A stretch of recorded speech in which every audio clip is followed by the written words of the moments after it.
best advice I can give you on how to break out of that trap is to learn how to set goals. Mr. Shoaff put it to me this way.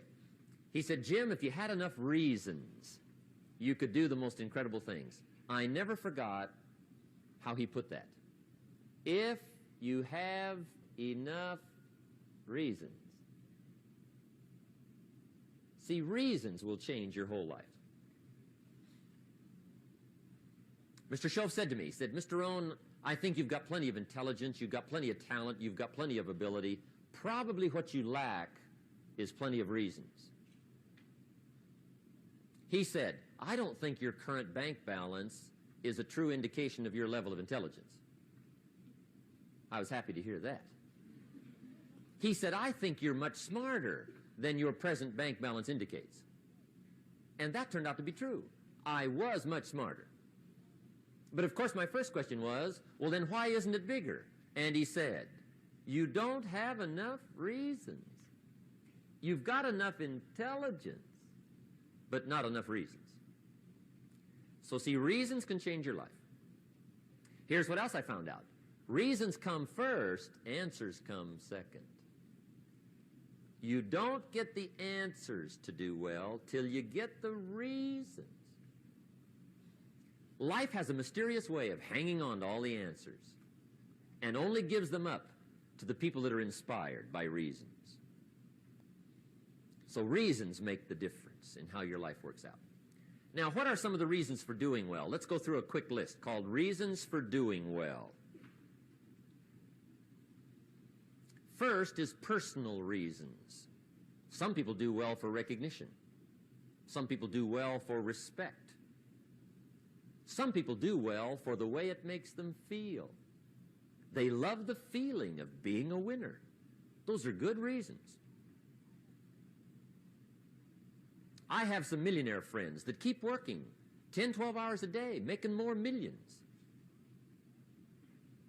And it's not because they need the money. It's because they need the joy and the satisfaction and the pleasure that comes from being a constant winner. And see, it's not just the money anyway. It's the journey, not the money. Once in a while somebody says to me, boy, if I had $1 million, I'd never work another day in my life. That's probably why the good Lord sees to it they don't get their million, right? They'd quit. They'd quit. Okay. Next is family reasons. Some people do extremely well for other people, and that's powerful. Human beings can greatly affect each other. Sometimes we will do things for somebody else we will not do for ourselves. We're made that way. I met a man one time who said, Mr. Rohn, to do all the things I want to do with my family around the world, he said, I got to have at least $250,000 a year. I thought, incredible. Could a guy's family affect him that much? And the answer is, of course. How fortunate are the people that find themselves greatly affected by somebody for personal achievement. And we are affected. The writer of a recent song said, if not for you, the winter would hold no spring, couldn't hear a robin sing.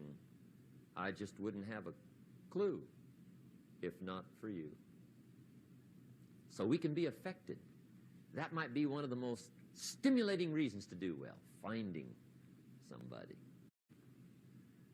When Andrew Carnegie died, the wee little Scotsman that built the big steel industry, when he died, they opened up his desk, and in one of the desk drawers, they found a slip of paper. On that piece of paper, Mr. Carnegie had written his goal for his life, and he wrote it when he was in his 20s. And on that piece of paper, it said, I'm going to spend the first half of my life accumulating money. I'm going to spend the last half of my life giving it all away. What a goal. He got so inspired by that goal that the first half of his life, he accumulated $450 million. And the last half of his life, he gave it all away. Good question tonight. What's got you turned on? What's got you bombed out of sight to get up early and stay up late and hit it all day? Next question. What's got you turned off? When I found the answers to those two questions, my life exploded into change. I finally found out what had me turned off, and I got that cured. And then I got me a long enough list of reasons to turn me on. And once the lights went on for me, age 25, they've never gone out. I've fallen out of the sky a few times, but I've never lost that drive to make something unique out of my life. See, reasons altered my whole life. Now, there's another list of reasons called nitty-gritty. Hard little reasons. Sometimes those little reasons are the most powerful reasons that can change your life. Sometimes it doesn't take much. I now carry several $100s in my money clip. It's only a few $100s, but it was one of those reasons turned my life around. Just before I met Mr. Shoaf, I heard a knock at the door. I go to the door, and there's a little girl standing there about this tall selling Girl Scout cookies. And she gave me one of the finest sales presentations I've ever heard. Special deal, several flavors, this whole package of stuff, $2. And with a big smile, she very politely asked me to buy. And I wanted to. Big problem. I'm broke. I don't have $2. And to this day, I can remember the pain and the embarrassment. I'm a father. I'm a husband. I've been to college. I'm working. I'm 25. I don't have $2. And I didn't want to tell her that for some reason. So I did what I thought was next best. I lied to her. I said, hey, look, I've already bought lots of Girl Scout cookies. I've still got plenty stacked in the house, which was not true. But it seemed to get me off the hook for the moment. She said, well, gosh, that's wonderful. Thank you very much. And she went away. When she left, I closed the door, and that was the day I said to myself, I don't want to live like this anymore. I've had it with lying, and I've had it with being broke. I'm never going to let this happen to me ever again. I promised that day I would work as hard as possible and would always carry plenty. It took me a little while, but now I do.